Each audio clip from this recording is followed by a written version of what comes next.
Understanding Eldest Son, a guide to family terms in English. Hello, everyone. Welcome to our channel, Your English Companion. Today, we're going to talk about a very common phrase that you might have heard in conversations, stories, or movies: eldest son.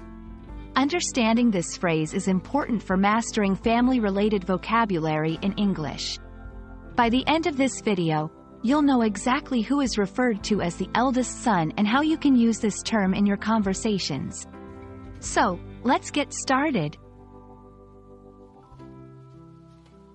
The term eldest son refers to a specific member of a family. It's composed of two words: eldest, which means the oldest or the most senior, and son, which refers to a male child. When put together, the phrase eldest son identifies the oldest male offspring in a family. In many cultures, the eldest son has traditional roles or expectations placed upon him. He is often seen as the future head of the family or the one who may inherit family responsibilities or assets. Understanding the cultural significance of this term can be quite interesting and important. The family context. In English, we often talk about siblings, brothers and sisters, in terms of their age. Eldest son is used when referring to the brother who was born first among male siblings. It is important to note that the term is only accurate if there is more than one son in the family. If there is only one son, he is simply referred to as the son, not the eldest son. Grammar and usage.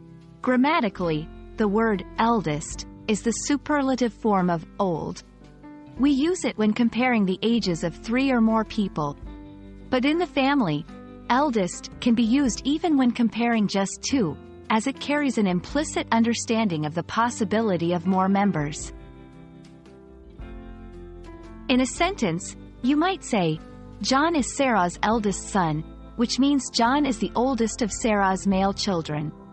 Social and cultural references. The term eldest son might be used in various social and legal contexts to talk about inheritance rights or familial duties.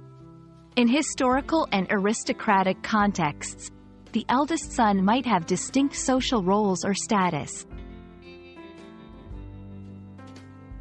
Now that we understand who the eldest son is, let's see how this term fits into everyday language with some examples. 1. The eldest son is often responsible for caring for the family if something happens to the parents. 2. In some family businesses, it's traditional for the eldest son to take over when the parents retire. 3. During the family reunion, the eldest son gave a speech on behalf of all his siblings.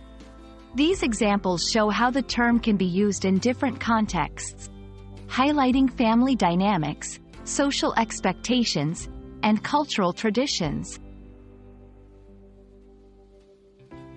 Thank you for watching. I hope this video clears up any confusion about the term eldest son and helps you use it correctly in your conversations about family.